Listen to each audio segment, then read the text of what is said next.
by the power of my love. Tell them of my mercy, show to them my heart, pierced and ever broken, with love to impart. I thirst, I thirst, I thirst for souls, come to me. I thirst, I thirst, who will help bring them to me? Many tears are falling, souls have lost their way, tired and discouraged, too broken to pray. Will you be my tenderness? All the world will see. I am always waiting. Please come to me. Come to me, all you who labor and are heavy laden, and I will give you rest. Take my yoke upon you and learn from me, for I am gentle and lowly in heart, and you will find rest for your souls.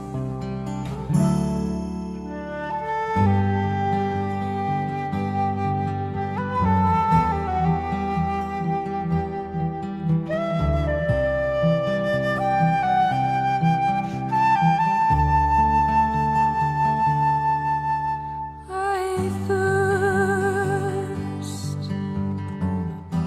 I thirst, I thirst for souls, come to me. Who will help bring them to me? I thirst.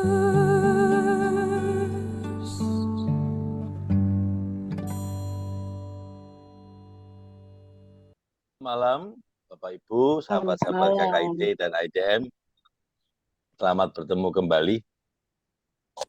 Kali ini saya ingin mengajak Bapak Ibu untuk merenungkan siapakah manusia. Dan belajar dari Ibu Teresa, manusia adalah tidak hanya ciptaan Tuhan, tetapi manusia sungguh menjadi tanda kehadiran Tuhan. Dan ketika manusia semakin mengarah kepada Tuhan, kita sungguh menjadi instrumentum cum Deo. Jadi kita menjadi sarana banyak orang semakin datang pada Tuhan. Nah, untuk itu sedikit banyak hal-hal yang mungkin ya bukan pelajarannya ini ya. Ini hal-hal yang saya ingin ajak Bapak Ibu dalam konteks KKID, dalam konteks ITM, bagaimana merenungkan kemanusiaan Ibu Teresa. Dan kalau melihat kemanusiaan Ibu Teresa, dia adalah manusia yang melihat Yesus. Dia adalah manusia yang selalu dahaga akan berjumpa dengan Yesus. Dan dahaganya itu justru membawa banyak orang juga menjadi dahaga untuk datang pada Yesus.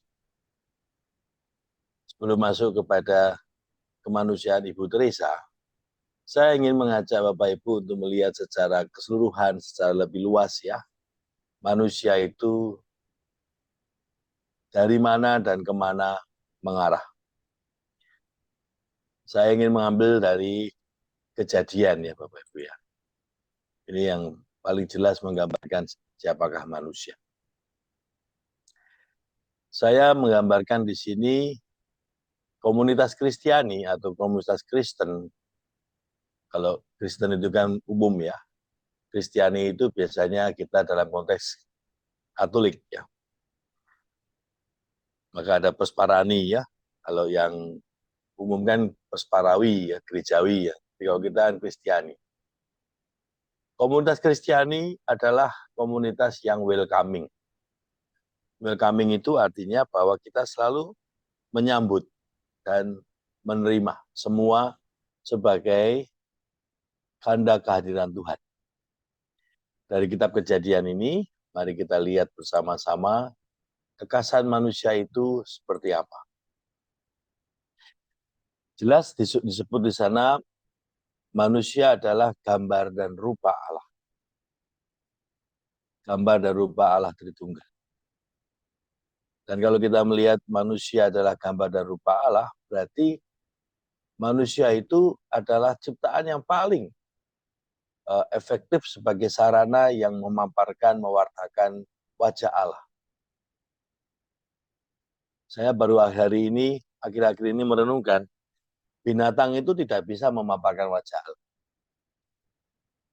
Dan bahkan ciptaan lain itu secara langsung ya Bapak Ibu ya, tidak dapat memaparkan wajah Allah karena dia tidak berkomunikasi. Kalau kita melihat alam, melihat binatang yang indah, tumbuhan yang indah, kita mengalami Allah itu betul. Karena semua ciptaan itu adalah sarana untuk memuliakan Tuhan. Tetapi hanya manusialah yang dapat mewartakan tentang Tuhan. Maka di sini manusia diberi tugas oleh Tuhan untuk menguasai semua ciptaan agar selalu mewartakan Allah. Bahkan dirinya termasuk. Jadi kalau di sini manusia itu diminta oleh Tuhan menguasai alam dan semua ciptaan untuk mewartakan Tuhan, maka manusia sendiri juga harus menyadari bahwa dirinya lah yang paling jelas mewartakan Tuhan. Karena dalam diri manusia, kita itu memiliki ambil bagian dalam roh Tuhan. Maka dalam Kejadian 27 itu, Allah sendiri yang menghembuskan nafas hidup. Kalau kita disebut sebagai makhluk rohani, kalau manusia punya kemampuan rohani, dan hanya manusia yang mempunyai kemampuan reflektif ya karena memang manusia itu citra Allah. Kalau kita melihat apa kata refleksi, reflektif itu kan memamparkan, mewartakan. Kalau kita melihat kaca, kaca itu merefleksikan diri kita. Maka kalau kita adalah kacanya Allah, setiap orang yang melihat wajah manusia mengalami wajah Allah. Dan yang ada adalah wajah Allah, bukan tentang bagaimana manusia berpikir tentang Allah atau merasakan tentang Allah. Kalau itu kan tidak real ya. Yang real adalah diri kita ini semua. Diri kita apa adanya ini. Manusia itu kaya sekali wajahnya. Ada yang wajah muda, ada yang wajah usia senior, ada yang medior, ada yang dengan segala macam. Dan Ibu Teresa menunjukkan wajah-wajah manusia yang miskin, telantar, tersingkir, itu adalah wajah Allah. Termasuk wajah-wajah kita juga. Kita semua tidak tersingkir, kita semua tidak marginal. Tetapi semua wajah-wajah itu adalah wajah-wajah Allah. Yang menyebut tersingkir, yang menyebut tidak tersingkir itu kan manusia sendiri. Tetapi keadaan kita semua adalah tetap wajah Allah, gambaran Allah.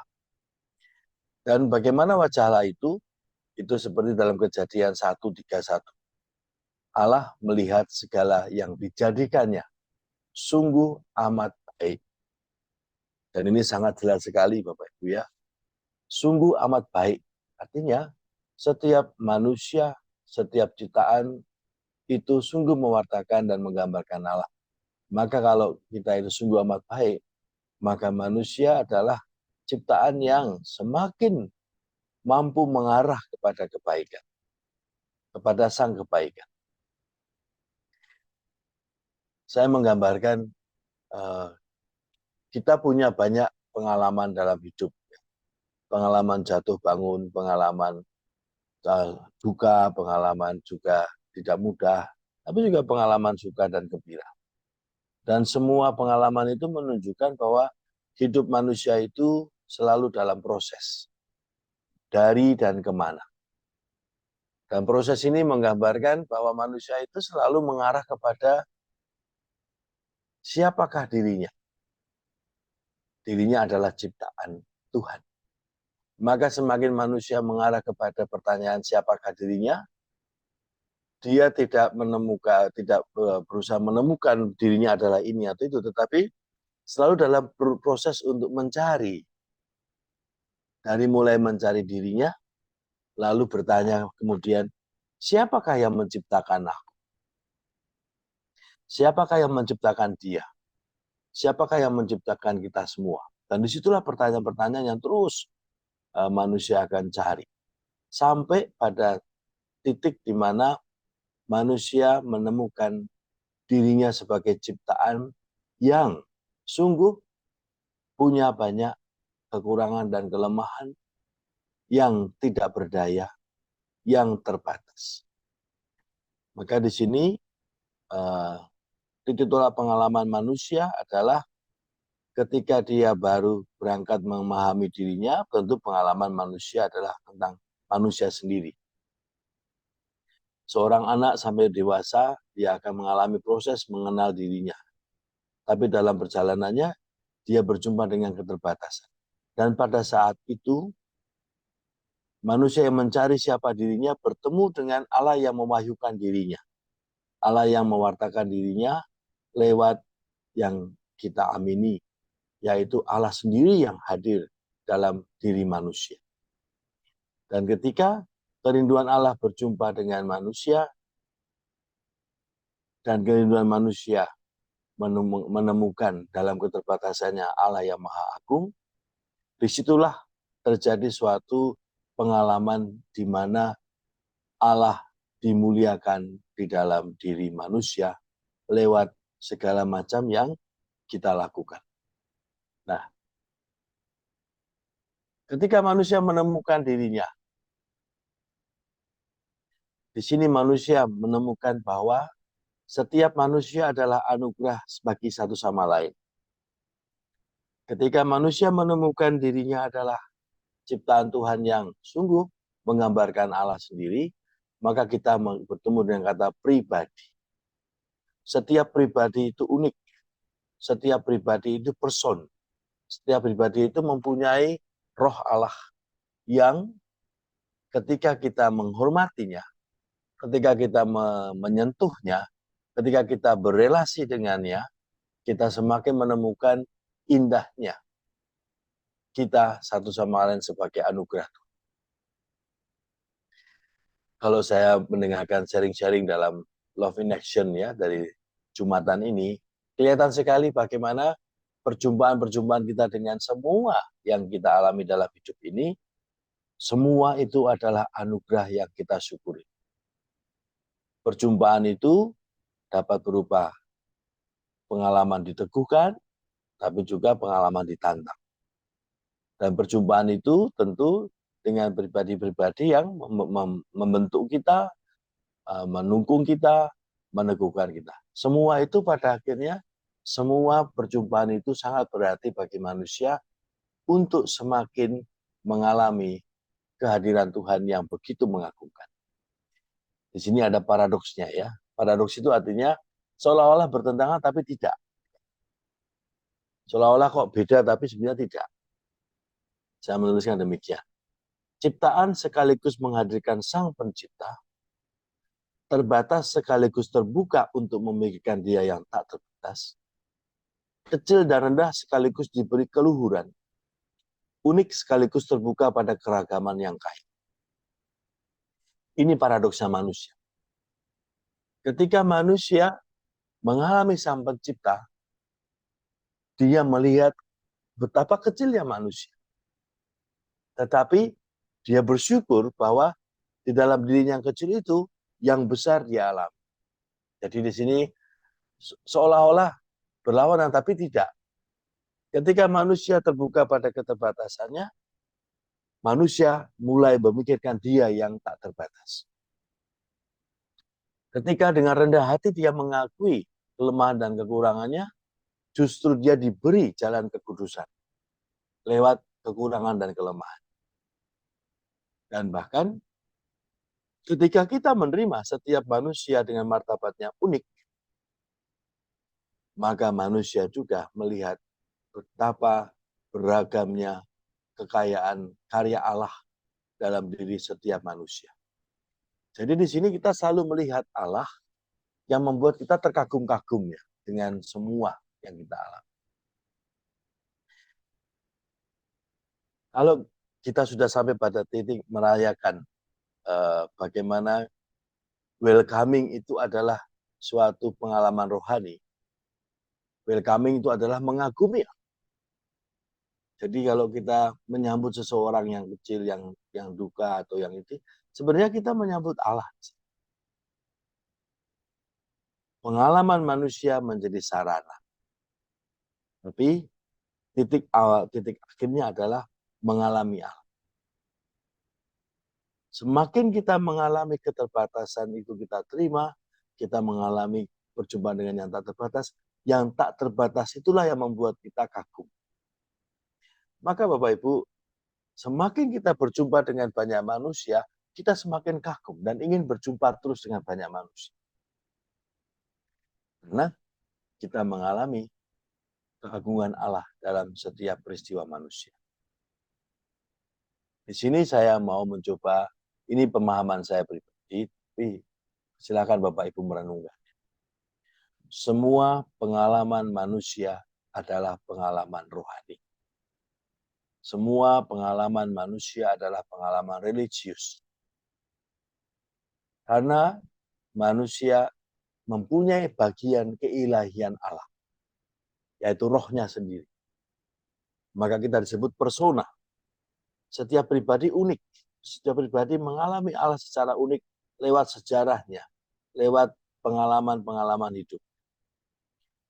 Terlebih kita sebagai seorang Kristiani, sebagai komunitas Kristiani, semakin menemukan spirit welcoming itu karena Allah yang kita amini hadir dalam sejarah manusia.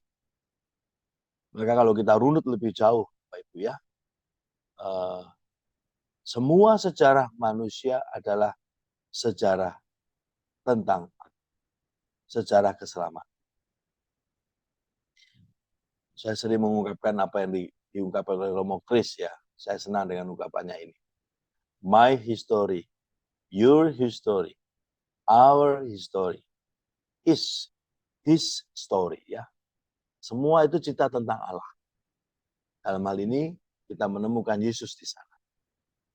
Nah, berikutnya semakin kita menemukan kemanusiaan kita itu semakin diperkaya oleh kemanusiaan Kristus, maka disinilah makna kita sebagai seorang Kristiani.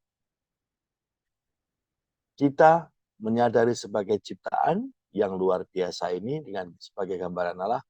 Lebih lagi setelah kita menemukan, kita punya pegangan, kita punya arah. Dengan kekuatannya sendiri manusia dapat jatuh dan dapat hilang. Tapi sekarang dengan kita berani dan terus mengikuti Yesus, arah kita sudah semakin jelas. Kita tidak akan tersesat lagi. Kita tidak akan terperdaya lagi oleh setan. Kita tidak akan dibuat sedemikian rupa sampai kita menjauh daerah. Tidak. Kalau kita mengarah kepada Kristus dan terus melihat Yesus, inilah yang selalu membawa kita kepada kekaguman akan Allah dalam setiap peristiwa manusia. Semakin ke sini saya merenungkan, mengapa Ibu Teresa sekian puluh tahun, lebih dari 60 tahun ya. Kalau saya hitung 1948 itu kan dia berusia sudah hampir 30-an ya. Saya lupa lahirnya tahun berapa, tapi 87 pada usia 87 berarti kalau ditarik tahun 1948 itu kan di tahun 39 tahun ya. Dia mendapat panggilan. Selama lebih dari 39 tahun itu, mengapa Ibu Teresa semakin semangat untuk berjumpa dengan banyak manusia, semakin ingin membawa banyak manusia ingin datang pada Tuhan? Karena dia sungguh menghidupi kemanusiaan Kristus. Saya sebut di sini adalah humanisme Kristiani. Di dunia itu ada banyak pemahaman humanisme. Ada banyak pemahaman manusia. Dari yang sangat umum sampai yang sangat ekstrim ya. Ada manusia yang sifatnya menjadi serigala pada manusia lainnya. Ada manusia dengan segala cara pikirnya mencoba sungguh melihat hanya dirinya lah yang utama. Itu ada banyak pemahaman tentang manusia. Tapi kita di sini bersyukur kita mempunyai penghayatan manusia sebagai manusia Kristiani. Jadi manusia Kristiani itu tidak hanya mengacu pada konsep tentang manusia, entah umum atau secara spesifik, tetapi kita mengacu pada inkarnasi Allah yang menjadi manusia. Dan Allah yang menjadi manusia ini adalah Allah yang ingin terus mempunyai persekutuan dengan manusia, ciptaan. Luar biasa. Dengan melihat Yesus, kita bisa melihat bagaimana Yesus tidak meninggalkan seorang. Bahkan di salib pun dia mengatakan, ampunilah mereka karena mereka tidak tahu yang mereka lakukan. Kalau mereka tahu, pasti mereka akan sungguh-sungguh berjuang. Kenyataannya, para murid pun yang tahu juga tidak sepenuhnya tahu. Karena Yesus seorang diri di kayu salib. Saya itu baru saja akhir-akhir ini merenungkan. Kata-kata Yesus tentang Tuhan, ya Allah, ampunilah mereka karena mereka tidak tahu. Itu sebenarnya juga mengarah kepada para murid ya. Dalam arti tertentu, mengarah kepada juga orang-orang yang ada di sekitar Yesus. Dan dia bisa, dalam hal ini saya bisa mengatakan juga, dalam konteks ini, Ibu Maria pun juga tidak memahami sepenuhnya tentang Yesus.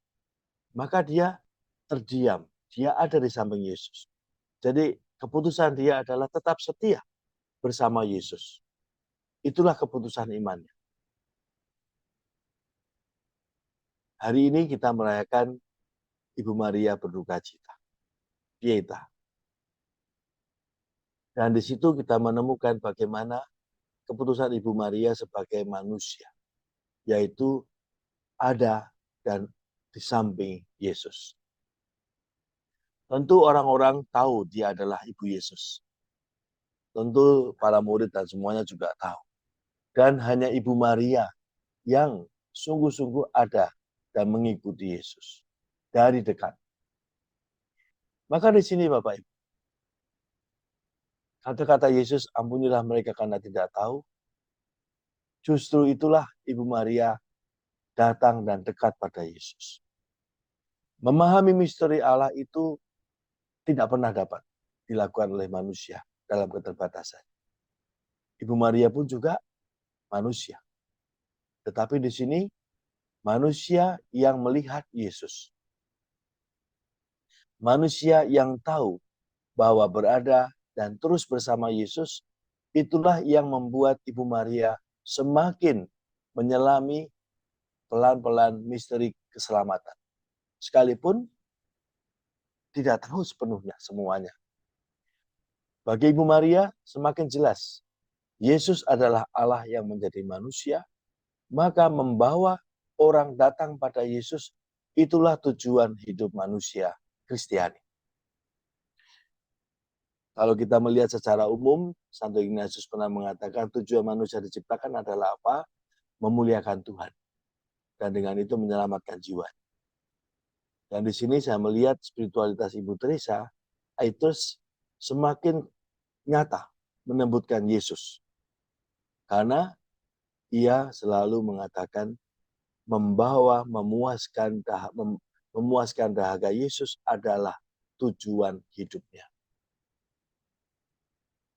Saya pernah mengatakan di tempat lain, di dalam kesempatan Jumatan, Yesuit itu menghidupi dimensi kemiskinan. Tetapi Mother Teresa itu dan para suster mengambil kemiskinan. Jadi bukan dimensi.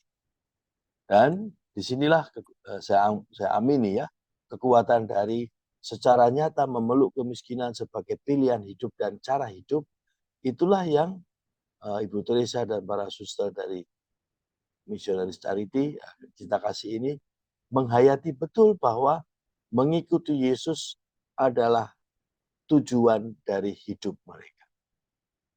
Maka saya semakin bersyukur ya terima kasih kepada KKIT dan ITF bahwa imamat saya, keyesuitan saya pun juga semakin diberi istilahnya kejelasan ya bahwa Yesuslah yang saya ikuti dengan seluruh apapun yang kita lakukan. Nah, di sini satu hal yang paling jelas dalam manusia Kristiani adalah umat Kristiani tidak menerima humanisme yang menghendaki agar manusia terpisahkan dari Allah dan menjadikan kodratnya sebagai tujuan dalam dirinya sendiri. Jadi di sini Bapak Ibu, kalau kita mau menghayati dan menyelami humanisme kita sebagai Kristiani, jelas sekali di situ adalah Kristus menjadi center. Kristus menjadi pusat dari seluruh keputusan dan juga cara hidup kita. Dan bagaimana Kristus menjadi center? Umat Kristiani dan dapat dan harus belajar dari pengalamannya dan pengalaman orang lain guna meningkatkan situasi hidup manusia sebagai gambaran Allah, sebagai citra Allah. Dan ini jelas sekali dinyatakan dalam kalimat ini, mengikuti Kristus adalah mencintai manusia. Mengikuti Kristus adalah belajar dari pengalaman. Mengikuti Yesus adalah menerima pengalaman manusia, baik dirinya, sesamanya, dan semua, sungguh sebagai sarana untuk mengalami Yesus. Dan dengan demikian, pengalaman tentang Yesus itu semakin nyata, yaitu dengan memeluk, mencintai, menyapa, menerima, welcoming semua manusia. Maka di sini Bapak Ibu malam ini saya mengajak welcoming. Mari kita menyambut semua manusia karena itulah diri kita sekarang. Ini bukan tentang identitas Bapak Ibu. Ini tentang cara hidup. Ini tentang keputusan iman. Identitas kita sudah semua jelas. Kita tidak perlu lagi menambah identitas baru ya. Karena apa? Kita adalah manusia. Kerap manusia membingungkan atau mencari identitas pribadi yang baru. Tidak perlu. Kita sudah punya identitas yang sangat besar, yaitu ciptaan Tuhan dan gambaran Allah. Maka yang dicari oleh manusia, yang dicari oleh banyak orang, yang diperjuangkan oleh banyak orang tentang identitas itu sebenarnya hanya untuk dunia gitu ya. Hanya untuk pengakuan selama di dunia. Dan tidak perlu itu. Maka kita bangga dan gembira menjadi seorang Kristiani karena kita menemukan identitas kita sebagai ciptaan Tuhan. Kita bangga sebagai seorang yang menghayati dalam iman Kristiani dalam gereja Katolik, ya karena kita semakin menemukan identitas kita sebagai citra Allah. Bukan lalu menjadi seorang Katolik. Kita menjadi Katolik bukan untuk menjadi Katolik, tetapi kita ingin mengikuti Yesus di dalam segala pengalaman, sampai akhirnya kita melihat dengan menjadi seorang Kristiani dan komunitas Katolik, kita melihat semua manusia adalah ciptaan Tuhan. Maka saya menemukan di sini paradoksnya. Semakin kita menjadi Katolik, semakin kita menjadi Kristiani, justru kita semakin mencintai orang yang beraneka ragam latar belakangnya, bahkan orang yang dalam arti tertentu tidak menyenangi kita, tidak menyukai kita. Dan ingat, Yesus disalib mengatakan, Tuhan, ampunilah mereka, karena mereka tidak tahu apa yang mereka lakukan. Saya mungkin dapat mengganti bahasanya. Tuhan, buatlah kami mampu menjadi sahabat-sahabat mereka untuk membuat manusia semakin menemukan identitasnya yang paling penting, yaitu sebagai gambaran Allah. Saya ingin menunjukkan satu video di sini Bapak Ibu ya. Dan video ini tentang Nick yang tidak punya tangan dan tidak punya kaki. Saya ingin membawa ini sebagai salah satu bahan renungan kita. Mari kita nonton bersama.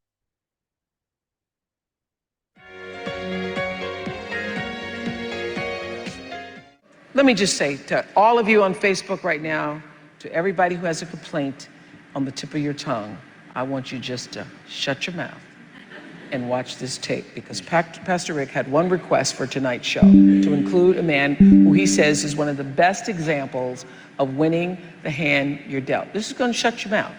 It's going to shut your mouth. Just close it right now. Oh, sorry.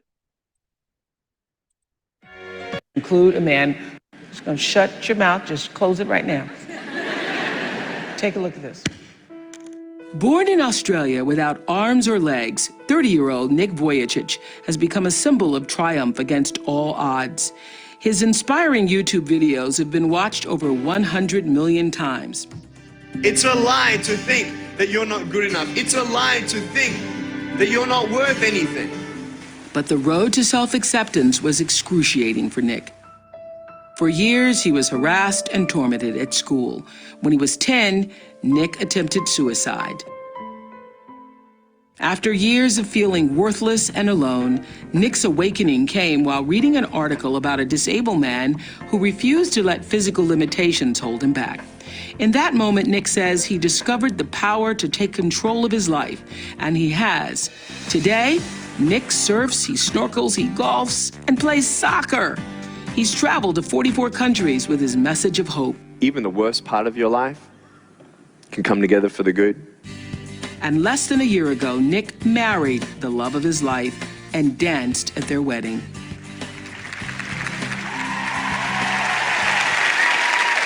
Nick's in our audience tonight. Say hello to Nick.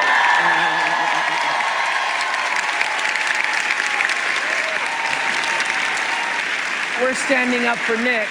Now, this is what's so unbelievable. As you've heard, people complain about the spots on their face, and people complain about not having a boyfriend and not being able to have the mates of their life.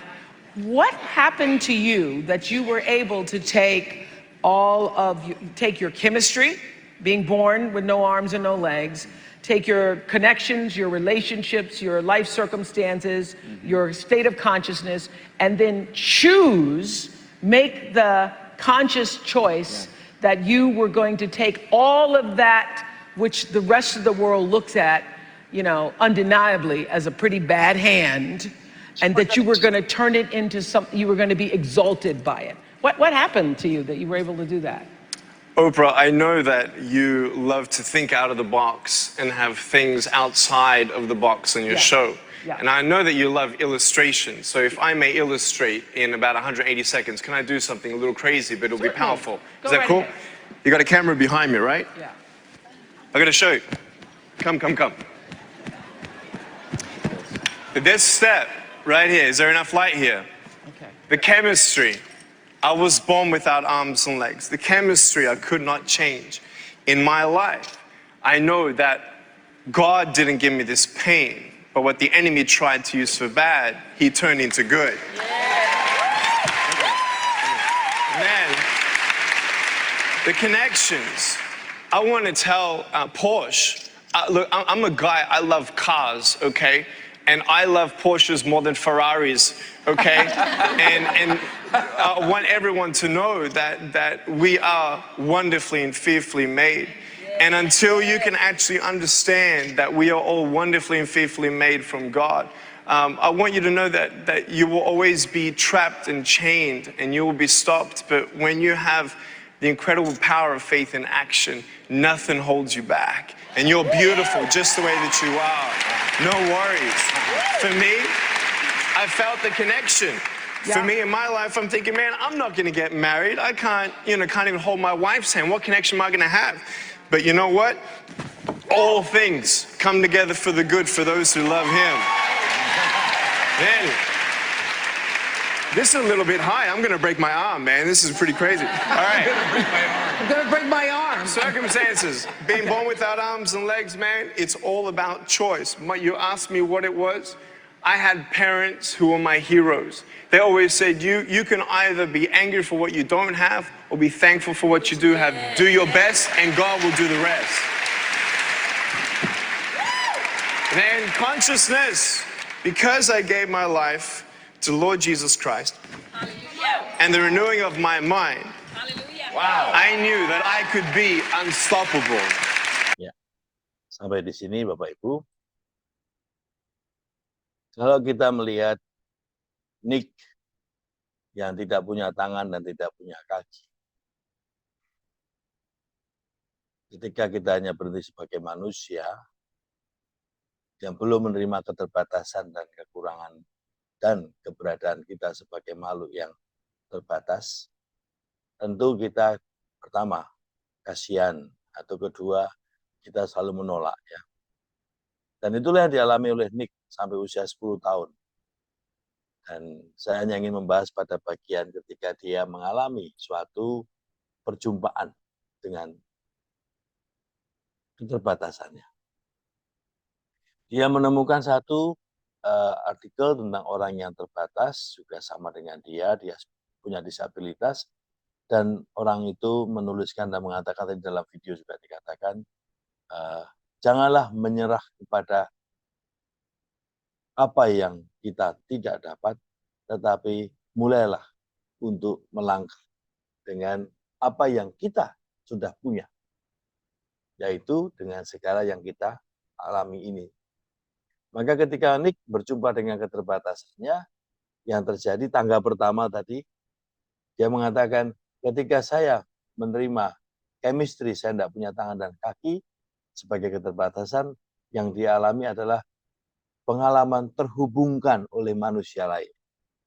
Dia mulai merasakan bagaimana orang tuanya mencintai, bagaimana sahabat-sahabatnya memperhatikan, bagaimana. Jadi intinya dia kebuka ya dengan perjumpaan, menerima tidak hanya dirinya, tapi juga menerima yang lain sebagai anugerah.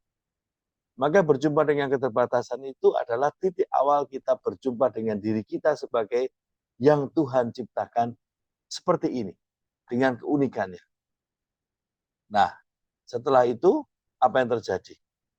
Semakin Nick terhubungkan, connection. Ya, tangga pertama itu dia menerima keterbatasan, tangga kedua adalah dia menerima banyak sekali manusia-manusia lain dalam hidupnya.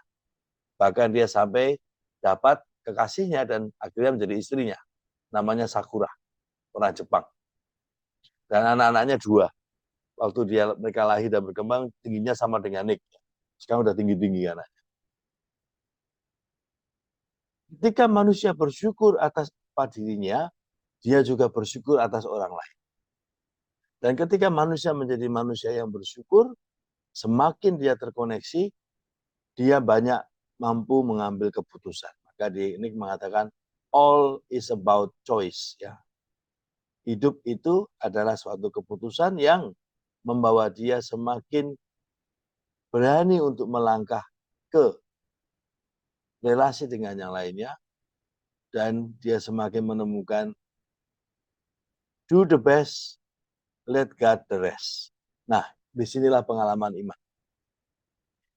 Semakin kita menyadari bahwa Tuhan menghubungkan kita dengan banyak orang, semakin kita mengadari luar biasanya Tuhan. Maka tugas kita tidak harus menyelesaikan semuanya, karena kita terbatas. Tetapi tugas kita adalah do the best dalam keterbatasan saya menjadi manusia. Di sini yang saya mau sampaikan kepada Bapak Ibu. Do the best menjadi manusia. Bukan do the best apa yang kita pikirkan. Bukan do the best apa yang kita rasakan. Saya selalu menyadari pikiran dan perasaan itu tidak nyata. Tetapi do the best apa yang kita ini ada sekarang, inilah ya. Saya itu selalu kagum sama Amel ya. Ya, saya mau kembali, Mel, kalau ada Amel di sini ya. Saya kagum dengan do the bestmu ya. Dan dengan keberanian juga let God do the rest. Jadi di sini kombinasi antara kita menyadari kehadiran kita dengan segala keterbatasan ini. Mungkin kalau saya membayangkan Amel, tentu dia punya waktu berteriak ya. Tuhan, saya tidak mampu lagi. Gitu. Maka do the best dalam ketidakmampuan itu. Artinya hadir. Hadir dalam ketidakmampuan itu dan Allah menggenapkan. Ketidakmampuan itu menjadi wonderful ya, menjadi wow ya. Artinya apa? Ketika manusia sungguh menerima keterbatasannya dan do the best dalam keterbatasannya itu untuk tetap di situ, setia di dalam apa yang sedang dialami dan dihadapi, maka Allah mengangkat kita menjadi gambarannya. Ketika kita welcoming diri kita, maka kita pun juga do the best menerima keterbatasan orang lain. Do the best hadir dalam kehadiran orang lain yang juga punya keterbatasan. Dan inilah yang dialami oleh Nick. Ketika dia semakin loncat, dia melihat setan itu mengincar saat manusia menolak keterbatasan. Setan itu mau mengambil manusia dari orientasi kepada Allah kepada dirinya. Tetapi kita lihat apa yang dikatakan Nick, setan mengincar itu tetapi Allah terus menjadikannya semua pengalaman manusia sebagai baik. Karena kita baik adanya. Dan Allah selalu mengingatkan dalam do the best itu, kepenuhan adalah dalam karya Allah. Maka manusia yang dengan terharu ya, kok mungkin ya saya yang terbatas ini dapat dipakai oleh Allah. Kok mungkin ya saya yang sungguh berjuang melewati masa-masa saya tidak mudah menerima entah pengalaman kehilangan, entah pengalaman kejatuhan apa. Tapi kenapa kok dengan ini saya menemukan ada sejarah baru, ada pengalaman baru saya ditawarkan oleh Tuhan. Nah inilah yang kita lihat sebagai apa yang dikatakan Nick pada tahap yang terakhir. Semua yang kita lakukan membuat kita semakin mengikuti Yesus. Semua yang kita lakukan membuat kita semakin masuk dalam misteri Yesus. Dan disitulah kita menemukan following Jesus, mengikuti Yesus. Dia mengatakan saya menyerahkan semuanya kepada Yesus, menjadi manusia Kristiani yang sungguh melihat Yesus, mengarah kepada Yesus, memperjuangkan apa yang Yesus undang kepada kita, itu tidak dapat dihentikan oleh apa. Bahkan kesulitan dunia sekali. Saya mengagumi Ibu Teresa dalam segala hal, khususnya dia adalah pribadi yang unstoppable ya. Pribadi yang tidak dapat dihentikan oleh apapun. Beberapa waktu lalu saya mendapatkan kiriman entah dari mana saya lupa, tapi tidak ada tentang Ibu Teresa, tapi orang yang memberikan catatan waktu Ibu Teresa ada di Amerika atau di mana, karena ada Bill Clinton di sana. Pada waktu masuk banyak orang yang bertanya apa yang mau dia katakan di hadapan para negarawan ini. Tapi ketika dia masuk, semua orang katanya terkagum dan bingung ya. Bingung dalam arti ada auranya yang keluar dari diri. Dan di situ dia mengatakan, kalau negara mengizinkan aborsi, negara akan hancur. Karena negara menolak manusia. Dan menolak manusia berarti menolak Tuhan. Hanya dia yang berani mengatakan dan mampu mengatakan itu dengan tegas kepada para pimpinan dunia.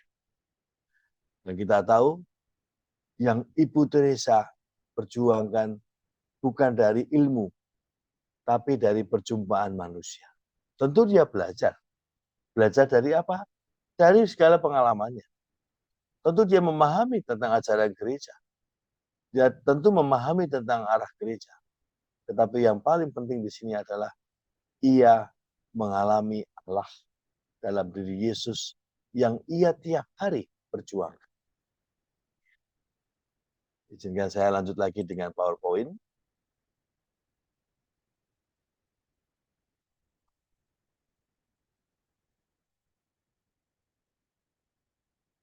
Ini yang kiranya akan saya coba garis bawahi dari beberapa poin yang sudah saya sampaikan. Humanisme Kristiani itu selalu menjadi sarana untuk mengarah kepada Tuhan. Dan sarana itu adalah pengalaman manusia. Semua pengalaman manusia adalah pengalaman religius. Dan di situ keterbatasan adalah titik balik pengalaman iman. Maka di situ orang memulai menyadari dan mengamini kehadiran Allah, karena lewat keterbatasan itu manusia mengalami tujuannya semakin jelas. Nah, semakin mengarah kepada Allah, orang mengalami perjumpaan personal dengan dalam diri Yesus. Maka di sini Bapak Ibu, kita memahami dalam manusia Kristiani, kita tidak lagi mencari keselamatan. Kita itu sudah jelas selamat karena kita mengikuti Yesus dan melihat Yesus. Justru dalam hal ini keselamatan bukan lagi tentang ini dan itu, tetapi keselamatan adalah partisipasi. Kita sudah diselamatkan, tapi masih banyak orang yang tidak datang pada Tuhan. Dan tidak pada Tuhan itu membuat orang tidak mengalami keselamatan. Dan apakah itu keselamatan? Pengalaman akan Allah. Perjumpaan personal dengan Allah. Itulah keselamatan. Keselamatan bukanlah tentang pikiran dan perasaan manusia tentang keselamatan. Sehat, apakah itu selamat? Di dunia manusia berpikir itu selamat. Tetapi sesungguhnya sakit pun juga menjadi sarana untuk mengalami Allah. Maka di sini kita sembuh, tetapi kita lewat pengalaman sakit semakin mengalami Allah. Dan inilah yang paling penting. Karena seperti halnya dalam latihan rohani yang sudah kita lakukan waktu BBMT, konsolasi dan disolasi, hiburan dan kekeringan itu adalah suatu dinamika manusia. Maka ketika manusia sedang disolasi, manusia harus ingat bahwa pernah mengalami hiburan. Maka ketika manusia dalam hiburan, manusia juga harus sadar bahwa akan juga mengalami kekeringan. Maka di situ dua-duanya bukan tujuan dari hidup manusia. Seolah-olah sehat lebih daripada sakit. Atau dalam banyak hal ya, pintar lebih daripada bodoh. Tidak. Karena semuanya itu relatif. Yang utama adalah lewat semua itu semakin orang mengalami perjumpaan dengan. Saya mau mencoba melihatnya dalam perjalanan Petrus ya. Perjumpaan Tuhan dalam pengalaman Petrus. Petrus itu jatuh bangun ya, dalam kelemahan ketika dia menyangkal 3 kali. Lalu juga dia berjumpa dengan Yesus melalui orang lain, tidak langsung. Dia juga berjumpa dengan Yesus melalui pekerjaannya ketika semalam suntuk dia nggak dapat menjala ikan. Dan yang paling jelas adalah perjumpaan pribadinya dengan Yesus ketika dia berdoa semalaman untuk memilih para rasul ya, Yesus ya. Di sini ada banyak pengalaman-pengalaman Petrus berjumpa dengan Yesus. Tetapi yang paling terdalam adalah ketika Yesus bangkit, dia bertanya pada Simon, Simon, apakah engkau mencintai aku? Di sini kata mencintai itu ada degradusnya. Di sini ketika manusia yang di awal Yesus mengatakan apakah engkau mencintai aku? Kata cinta itu adalah tentang apakah engkau mencintai lebih daripada yang lain. Lalu Petrus menjawab, ya Tuhan. Dan ditanya lagi, apakah engkau mencintai aku dari segala-galanya? Dan yang terakhir, ini yang paling besar. Apakah engkau mencintai aku seperti aku mencintai engkau? Dan inilah bagi Petrus sesuatu yang sangat akhirnya dia hanya mengatakan, Tuhan engkau tahu segalanya tentang diri. Teman-teman dalam perjalanan kita mengikuti Yesus, kita selalu ingin mencintai Tuhan. Tentu kita punya banyak alasan. Tentu kita punya banyak hal yang membuat kita terus ingin mencintai Tuhan. Tetapi ketika perjalanan cinta kita dengan Tuhan itu sampai pada titik yang paling tertinggi, yaitu ketika Yesus mengatakan, apakah engkau mencintai aku seperti aku mencintai engkau? Inilah perjalanan mistis ya Bapak Ibu ya. Kalau saya melihat adalah perjalanan dark night ya. Jadi kalau Santo Yohanes dari Salib, Santo Maria Avila, dan Ibu Teresa juga mengalami pengalaman dark night. Ketika kita mencintai seperti Tuhan mencintai. Dan itu misteri, dan itu mistis. Nah, apa yang saya bayangkan dari situ adalah pengalaman ini. Di dalam ada kegelapan yang mengerikan. Dalam diriku semuanya terasa dingin seperti es. Hanya iman yang buta yang menununku melewatinya. Senyum merupakan sebuah jubah yang menutupi rasa nyeri yang terus-menerus. Mintalah kepada bunda kita agar menjadi bundaku di dalam kegelapan. Dan saya mencoba melihatnya di sini seperti pengalaman Petrus. Ibu Teresa mengalami sungguh pertanyaan-pertanyaan dari Yesus. Ketika di awal Bunda Teresa mengatakan, mengapa aku? Yesus yang mengatakan, apakah engkau akan menolak aku? Dalam perjalanan lagi juga, apakah engkau terus mau memuaskan dahaga? Dan ini, apakah engkau mencintai aku seperti aku mencintai?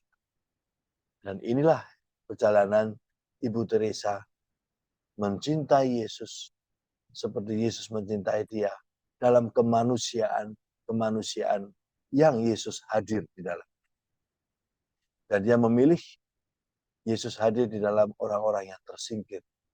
Karena itulah panggilan yang Yesus minta pada Ibu Teresa.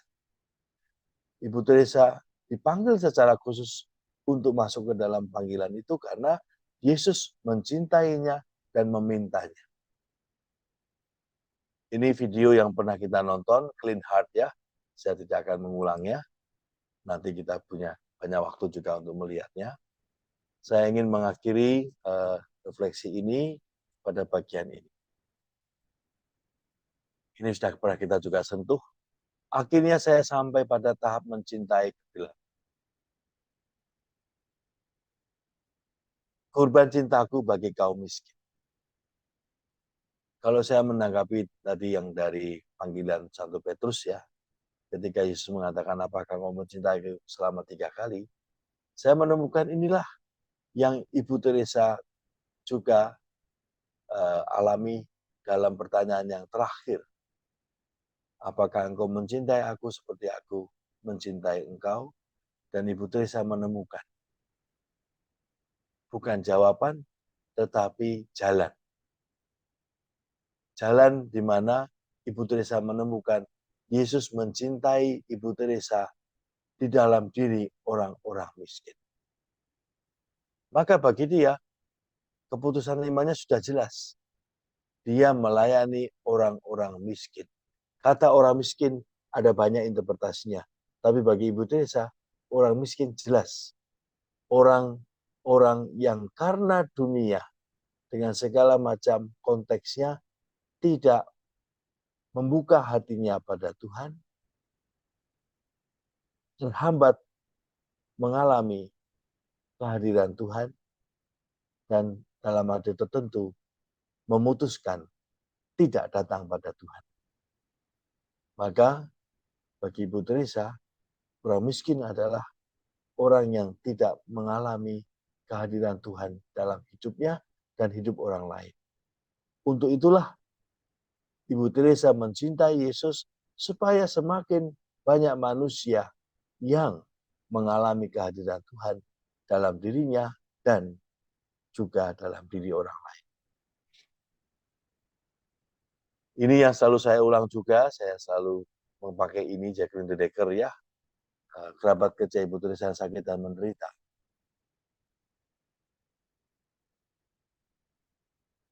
Mengalami Allah, kehadiran Allah itu nyata. Bukan tentang pikiran dan perasaan, tapi nyata dalam hidup kita.